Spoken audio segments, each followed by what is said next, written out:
When it comes to cars, there's a clear relationship between money and speed. The more of this stuff you have, the faster the car you can afford. So, what do you do if you want speed, but you don't have enough money to afford a fast car? Well, you make one yourself. Welcome to the wonderful world of hot rods! From classic Californian hot rods through muscle cars to modern street cars with stereos more powerful than their engines, these machines have kept backyard mechanics busy for over 60 years. And their ultimate expression? The drag racers, the most terrifying quarter of a mile it's possible to face.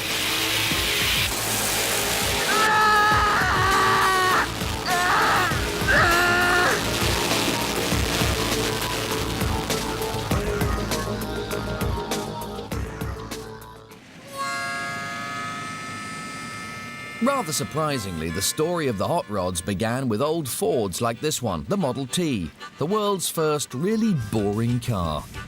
The market was flooded with these 40-mile-an-hour wonders in the 1920s and 30s.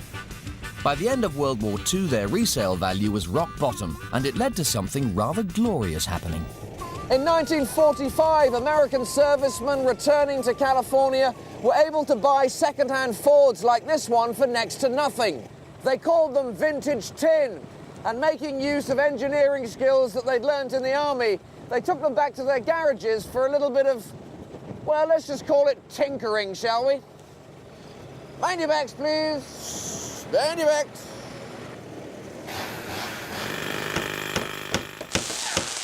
And by the time they had finished, Henry Ford's reliable snowmobiles had been tinkered with beyond recognition into gleaming speed machines like these.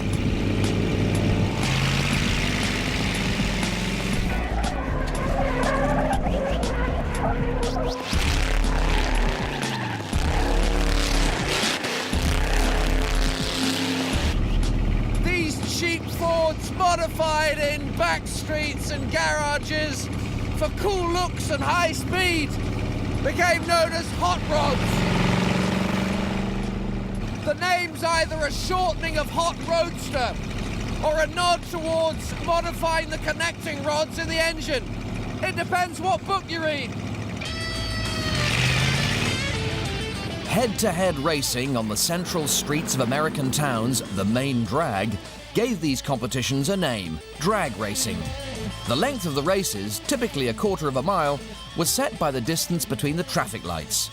Hot rods were bold, noisy, and rebellious. With some simple engineering and a bit of hard work, their owners had found the secret to getting more speed from less bucks. To make a slow coach like this into a hot rod speed monster like this, the first thing you need to do is make the engine more powerful. And the key to achieving that is more air. Car engines work by burning fuel with oxygen in the air.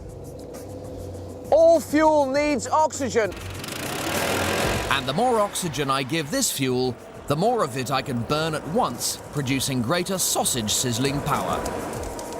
So if you want to make your car go faster, the first thing you need to do is increase the amount of air entering the engine. Sometimes, though, you can give a little bit too much air.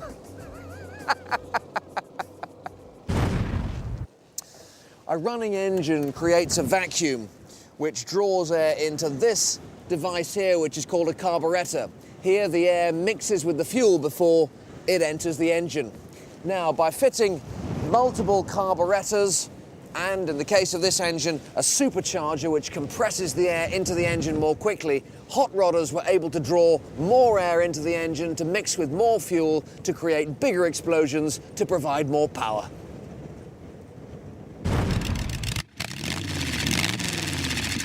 They also shortened the exhaust pipes to reduce back pressure from exhaust fumes that can slow down the pistons inside the engine.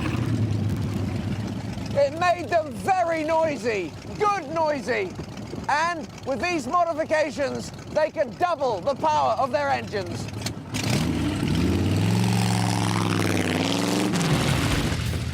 Any unnecessary weight was removed to make the car lighter and faster. So no bumpers, no runners, and on this car, no roof. Better power to weight ratio means more acceleration. Yes! Statistics are important to hot rodders, and many were able to boast 0 to 60 times of under 7 seconds. And top speeds around 120 miles per hour, 3 times faster than the cars they started out with. And they sloped the front of the car for better aerodynamics by lowering the suspension and fitting smaller wheels. And on the driving wheels, they fitted big fat tyres for better traction, turning more of the engine power into massive speed. And all these modifications meant that hot rods not only went fast, they looked fast and sounded fast. Part of the hot rod tradition is to make sure that your car gets noticed. And we're certainly turning a few heads today.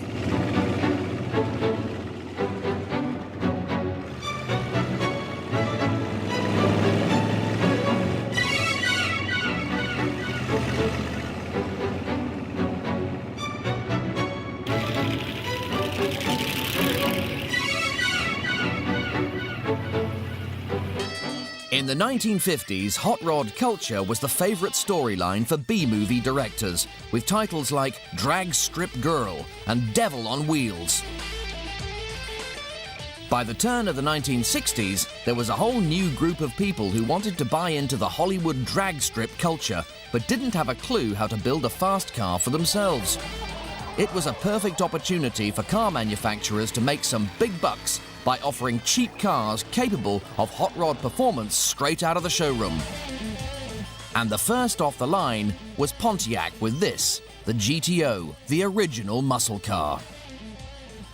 In 1964, value for money meant lots of metal. So the Pontiac engineers were given this 16-foot, 3-ton monster and asked to come up with a speed machine that could compete with the super light hot rods. Yes, you heard me right. 16 feet and 3 tons. The same as an MPV with a pair of pianos strapped to the roof. So they combined their years of experience and engineering nous, and they came up with an extraordinary solution. They stuck in the biggest engine they could possibly find. These 6.6-litre engines were standard on GTOs, filling up the whole of a bonnet big enough to build a garden shed on. And it was all for $3,500, just a fraction more than an ordinary saloon would cost you at the time.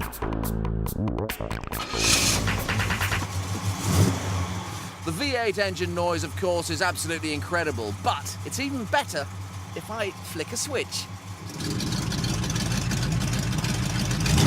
Ah, yes! Now, Pontiac had to fit an exhaust system to make the car street legal, but it was common for owners to fit a Y-shaped tube under the engine so they could bypass the exhaust system altogether, producing more power and more noise. Ah, you could irritate the neighbours with that, couldn't you? Let's just go! Oh,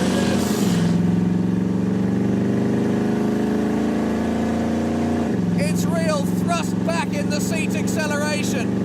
Magnificent. You feel like you've got a lot of horses upstairs. Wonderful.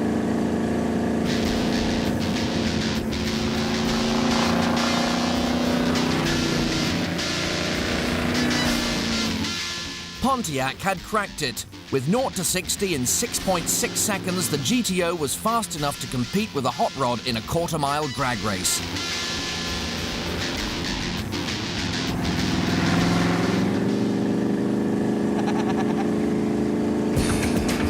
By the late 60s, a combination of street credibility and youth-driven marketing had pushed GTO sales figures to 100,000 a year, prompting other companies to create muscle cars of their own. And it was Ford who, in February 1969, decided to bring the muscle car to a wider audience. Europe. But there was a big problem. Muscle cars and European roads don't exactly mix. When you have a car 16 feet long, over 6 feet wide and no power steering, European country lanes are a bit of a squeeze. Dear, oh dear. Ooh, this is ocean liner-esque. And as for parking... Tighty tight. That is exactly what I mean. There we go. You've really got to know your length, that's for sure. Right, here we go again. Ooh, very tight though, very tight. Woo, there we go. We made it. Ford needed a radically new car for Europe. It had to be cheap, it had to be small and maneuverable, but above all, it had to maintain the high speed and raw sex appeal of its larger American cousins. And this is what they came up with, the Capri. These sexy looks were forged from the skeleton of Ford's trusty family car, the Cortina. By sharing Cortina parts, they were able to keep their costs low, but a radical restyling gave the Capri the muscle car looks they were searching for. A long, sweeping bonnet epitomizes the muscle car, and Ford were keen to keep this look for the Capri, even though it wasn't entirely necessary. Under here is a 3-litre engine that's less than half the size of the GTOs. And as you can see, it didn't need an awful lot of shoehorning to get in. Nevertheless, it still packs a meaty 128 horsepower, and with its smaller size comes the useful ability to tackle corners at speed. Ford knew that they'd created a low-budget superstar, and they didn't waste any time telling the world about it. There we go. Look at that. Sensible Ford, very comfortable to drive around, like a fishing boat compared to an ocean liner. This advert from the 1970s shows it being compared to the top 3 sports cars of the day: a BMW, a Mercedes, and an Aston Martin. Ford was saying, you can have a car just as cool and almost as fast for a fifth of the cost. More speed for a lot less money.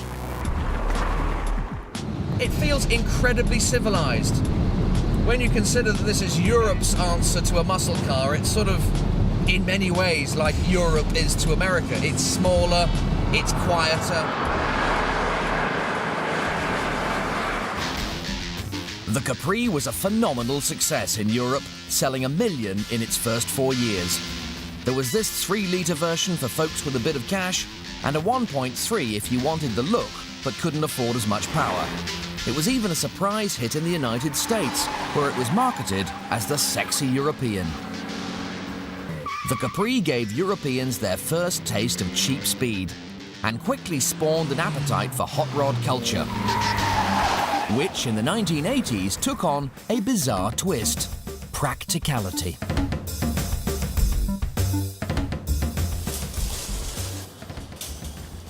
The 1970s oil crisis killed off the gas-guzzling muscle car, and in Europe the high cost of petrol led to a new market for cars that were lighter, more fuel efficient, and generally more practical. Like this one, the Volkswagen Golf.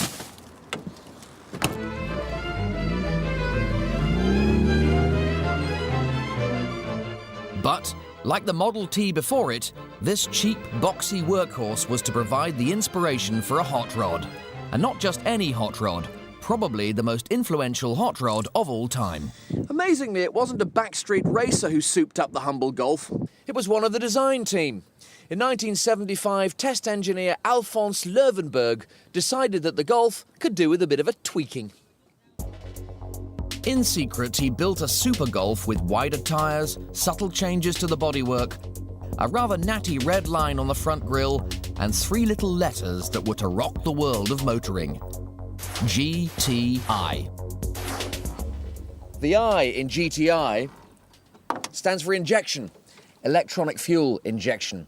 Instead of having a carburettor over here, fuel is electronically pumped down these pipes directly into the airstream entering the engine.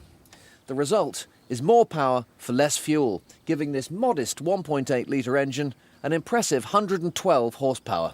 Excellent.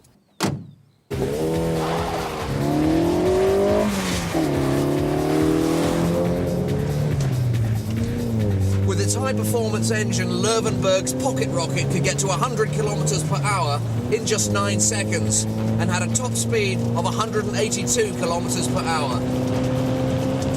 I have to say, it's fantastic fun. Thankfully, the bosses at VW loved this car as much as I do, and rather than sack Löwenberg, they decided to offer his creation to the public. And a very shrewd move it was too. A limited edition of 5,000 GTIs were initially planned. But they were so popular that by the mid-1980s, VW were having to make that many every month to satisfy demand. 30 years later, and the GTI is in its 5th generation, proving that boxy can be beautiful, as long as it's fast. The huge success of the Golf GTI led other companies to bring out souped-up versions of their own small family cars. These hot-rodded hatchbacks became known as hot hatches. And the ultimate, perhaps the daddy of all hot hatches, was this, the Ford Escort Cosworth. It only has a 2-litre engine, but the Cosworth's secret weapon is a huge turbocharger. At high speed, the turbo's air intake fan doubles the amount of oxygen fed to the engine, doubling the amount of fuel it can burn and doubling its power. When this car came out in 1992, it was faster off the mark than a Porsche and almost as fast as a Ferrari. Yeah, you see. Now that's where it all starts to happen in a rather glorious kind of way. 0 to 60 in 5.5 seconds. That's faster than the Golf, faster than the GTO, and faster than the hot rods. Fantastic. And wow, that's where it kicks in. And thanks to the turbo, a top speed of 140 miles an hour. This is swift. We like this. The Cosworth was scorching hot, but it was also key to the downfall of the hot hatch era. The problem was that it was too much fun. People who owned these cars tended to drive them too fast and too recklessly, and so did people who didn't own them, after they'd stolen them. GTI, the letter synonymous with high-powered hot hatches, came to stand for Guaranteed Theft Item, and the insurance for this particular car went through the roof, putting it in the same bracket as Ferraris and Lamborghinis. And I can kind of see why. Thanks to the insurance companies, once again, only the rich could afford to drive fast cars. In the 1990s, small, inexpensive cars like this Citroën Saxo were being offered to young drivers for cheap or even free insurance. Now, engine modifications would have driven up insurance premiums, so instead they turned to extreme body modification. Enormous alloy wheels with ultra-low profile tyres, air scoops, lowered suspension, chameleon paint jobs, drilled brakes, and an enormous rear spoiler. But not the mad power to match the hot looks. You can buy an unmodified Saxo for about £3,000, but it has been known for people to spend up to 10 times that, turning it into this. Now, the most powerful machine in these cars is not the engine, but the stereo.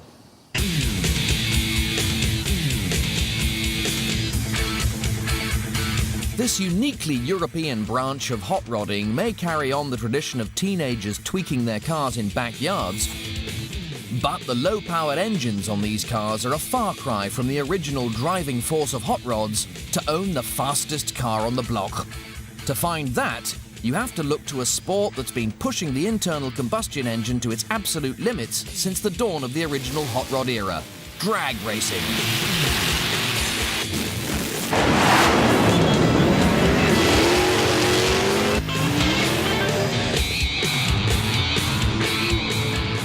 By the end of the 1940s, the Californian police were so keen to get hot rod racing off the streets that they authorized organized racing on disused airfields. The National Hot Rod Association was formed, and the sport of drag racing was born. These legalized races over straight quarter-mile courses grew in popularity, and by the 1960s, dedicated drag strips were being built all around the world. And this is one of the most famous, Santa Pod in England, the home of European drag racing. Instead of more speed for less dough, here it's more speed for an awful lot more dough. The ultimate hot rods, the top fuel dragsters, can cost £250,000 a year to build and race. A ride in a top-fuel dragster is the fastest acceleration it's possible to have in any vehicle. Faster than a space shuttle launching, faster even than an F-14 jet fighter leaving an aircraft carrier.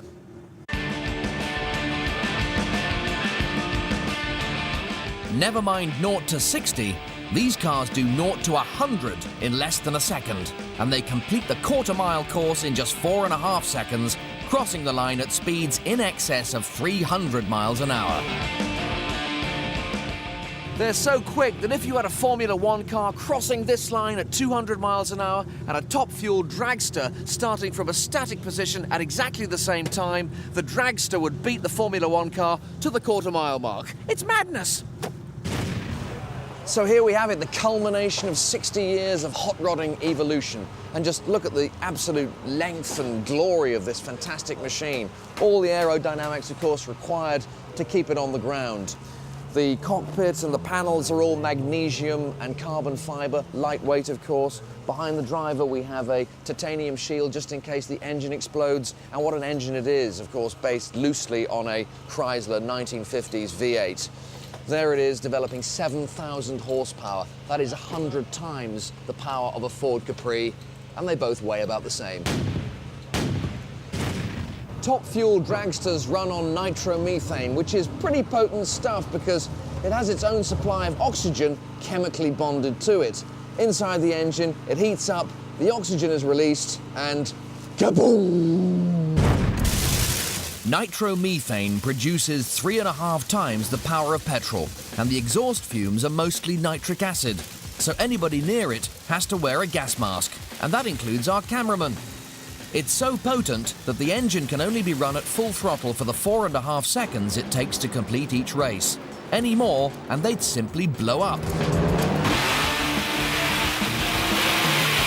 The forces involved in these races are incredible.